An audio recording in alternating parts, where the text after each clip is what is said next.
Bom, eu quero agradecer também o convite. Para mim é uma honra, um prazer participar deste evento. Apesar da exiguidade de tempo, tivemos hoje uma verdadeira maratona, né, de posições, um painel verdadeiramente no qual pudemos ouvir o setor de radiodifusão, empresas de telecomunicações, produtores de conteúdo, pequenos provedores de internet, e dentre outros, cientistas políticos e políticos também, e assim por diante. Eu acredito que isso nos permite ter uma visão mais articulada do que acontece no nosso Brasil, e particularmente no setor de comunicações em nosso país, e nos permite também começar a formular um diagnóstico e uma visão de futuro para o nosso setor.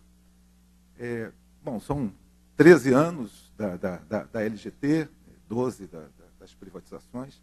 Sem sombra de dúvida, o setor de telecomunicações evoluiu nesse período, mas nem tudo ocorreu de maneira maravilhosa nesse período.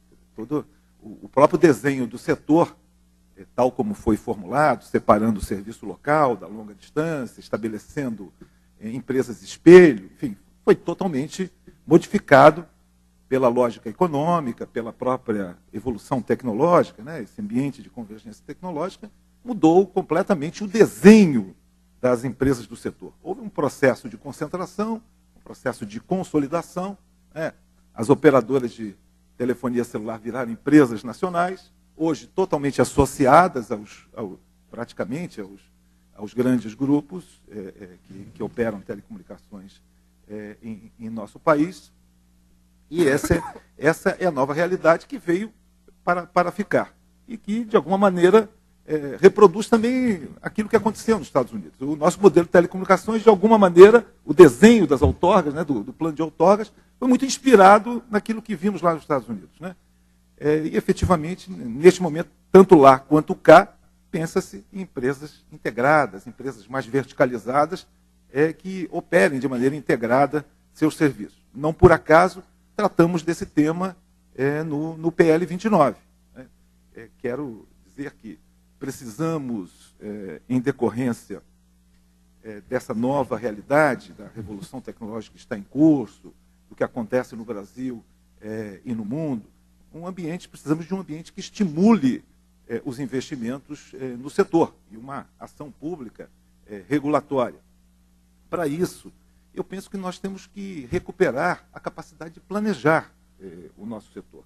Eu estou de pleno acordo com o nosso Murilo, quando aqui disse que o Ministério das Comunicações deixou de ser, desde a época da criação da Anatel, uma instituição formuladora de políticas públicas para que a agência, cumprindo o seu papel de agente regulador, pudesse dar conta dessa realidade. E no governo do presidente Lula, essa realidade não se modificou. Né? Pode até ter se modificado para pior, verdadeiramente, desse ponto de vista.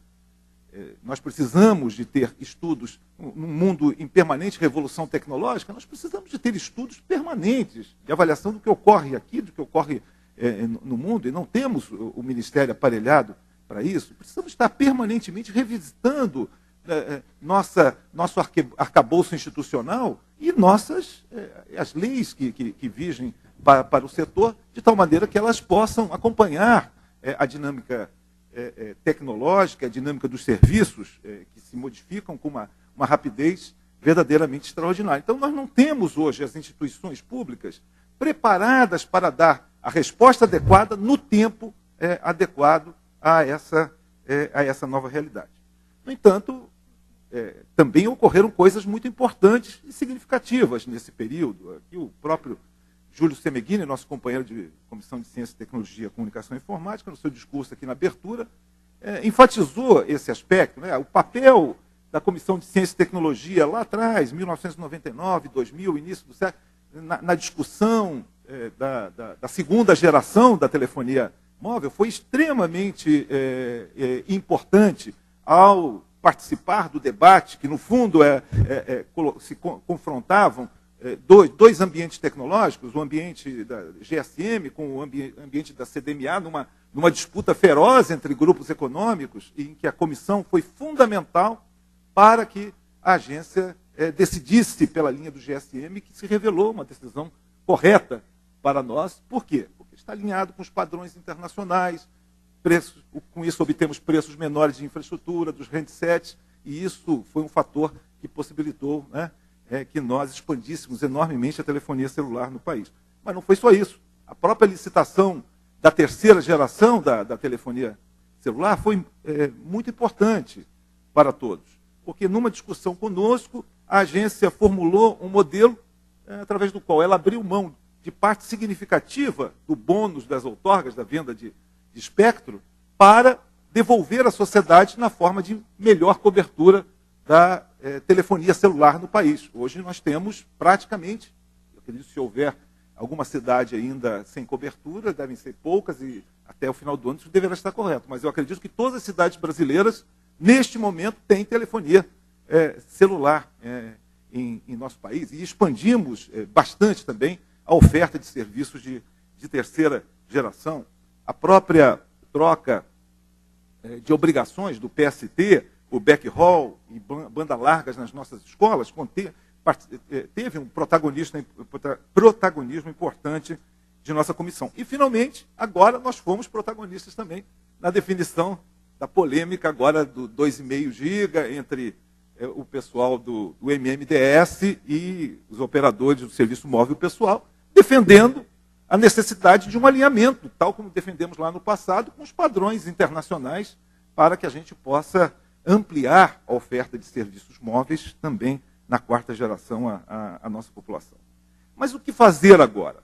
Eu penso que nós precisamos, de maneira articulada, o setor privado, o setor público, realizar um amplo diagnóstico da realidade brasileira, olhar o que acontece no mundo, as tendências mundiais, e a partir daí partimos para uma série de modificações, tanto sob o aspecto do desenho das nossas instituições, fazendo as adequações necessárias, sobretudo no Ministério, e partindo por uma certa revisão da Lei Geral de Telecomunicações e do Código Brasileiro de Comunicações, trabalhando a ideia, né, de um marco legal do setor de comunicações. Quero lembrar que uma das grandes virtudes da discussão do PL 29 foi justamente a de superar essa dicotomia incorreta, né, conceitualmente, entre telecom de um lado e comunicação de massas, radiodifusão de outro. Nós fizemos essa discussão de maneira articulada, uma discussão penosa, viu, Johnny? Não foi fácil, não tem sido fácil. Penosa também para o setor de telecomunicações, penosa para os operadores de TV por assinatura, penosa para os produtores de conteúdo independentes e demais setores da sociedade. Mas, num contexto extremamente complexo e conflitivo, nós conseguimos desenhar uma série de propostas que acabaram configurando um novo marco legal que separa, em capítulos distintos, mas no mesmo ambiente legal, o marco das redes de serviço de TV por assinatura, ou seja, a parte de telecom, e o capítulo que trata dos conteúdos audiovisuais, no qual há fomento e há uma política de cotas extremamente estimulante do crescimento da produção brasileira, porque é uma política de cotas consideravelmente bem definida e uma política de cotas que tem um horizonte de tempo para valer, ou seja, que ela sirva de estímulo a que os produtores nacionais se lancem, né, conquistem mercado nacional, partam para conquistar outros mercados, como o mercado latino-americano, e se consolidem num ambiente amplo de produção e distribuição de conteúdos audiovisuais. Eu estou extremamente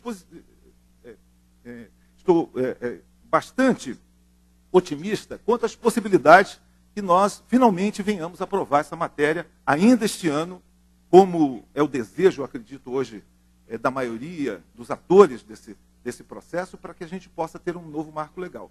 E quero registrar também que no PL 29 nós fizemos uma alteração significativa na LGT, né, que é a alteração do artigo 86 da LGT, permitindo que as empresas concessionárias possam prestar o triple play na forma de uma única figura jurídica, né, de um único CNPJ, questão que hoje está bloqueada pela atual redação da LGT.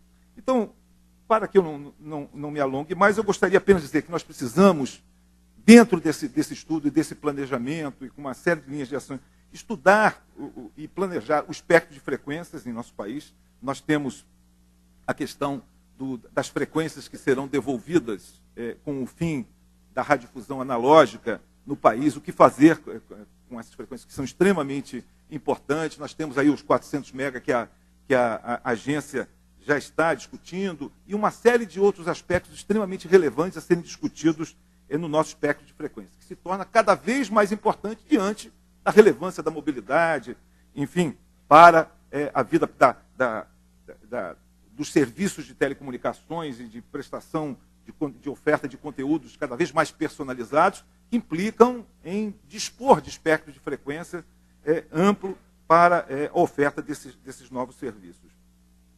Há uma discussão que aqui já foi citada e que deverá ser muito aprofundada, que é a questão da internet da banda larga, hoje considerada um serviço de valor adicionado na Lei Geral de Telecomunicações. Afinal de contas, a internet é um serviço de valor adicionado ou ela é a rede? Né? Ela está caminhando claramente para se transformar na rede de telecomunicações. Portanto, talvez precisemos revisitar a legislação do setor, o que implica em redefinir o regime, o que é hoje ofertado na forma de regime jurídico de serviço público, né, efetivamente no país.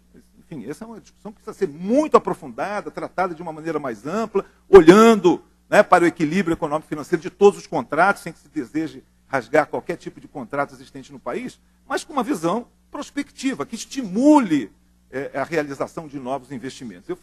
A gente já tinha uma certa noção de que a banda larga não caminha na velocidade que nós desejaríamos e com a abrangência social e territorial que seria desejável em nosso país.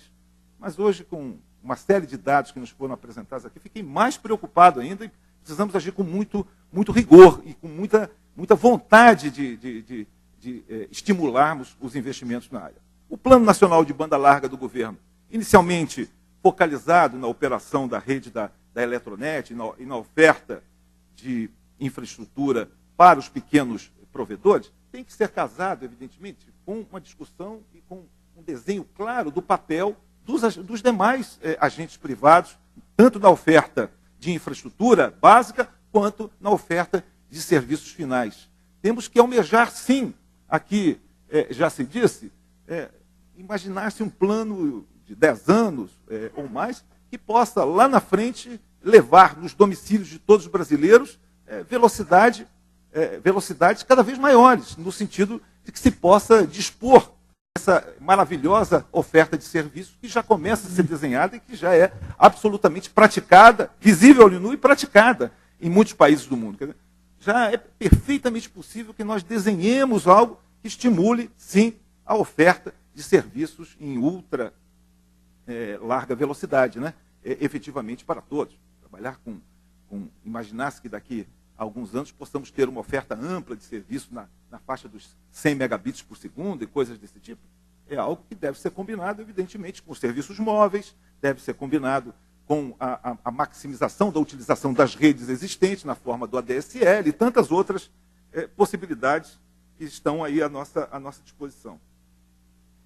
Sobre a questão tributária, não há, já se disse, e acho que ficou claro isso, não há como se tratar da questão tributária do setor dissociada de uma reforma tributária ampla no país. Quero ressaltar a todos, em particular para o Alberto, que nós não somos contra a reforma tributária, ao contrário, nós entendemos que os impostos indiretos recaem, sobretudo, sobre as populações de menor renda. Precisamos, sim, integrar o sistema de impostos de valor adicionado num único tributo nacional, é esse o caminho. Há já um acúmulo de discussão sobre isso no Congresso Nacional, como aqui também já foi citado, há uma discussão no governo, e nós precisamos de grande vontade política para dar conta desse grande desafio. Também quero dizer, Alberto, que nós não defendemos o capitalismo de Estado, em hipótese alguma. Nós não defendemos nem o Estado máximo, nem o Estado mínimo, defendemos o Estado necessário. Quando necessário, nós operamos telecomunicações, né? Mas quando necessário também, nós abrimos um setor, como o setor de resseguros do Brasil, que era monopólio estatal, e foi no governo do presidente Lula que esse setor foi aberto à participação do setor privado. Então não há nenhuma visão ideológica fechada sobre esse tema. Aliás, o PT nasceu criticando o chamado socialismo real do regime da União Soviética, e você lembra disso? Que foi, quero dizer aqui, Alberto foi militante do PT comigo lá no Rio de Janeiro.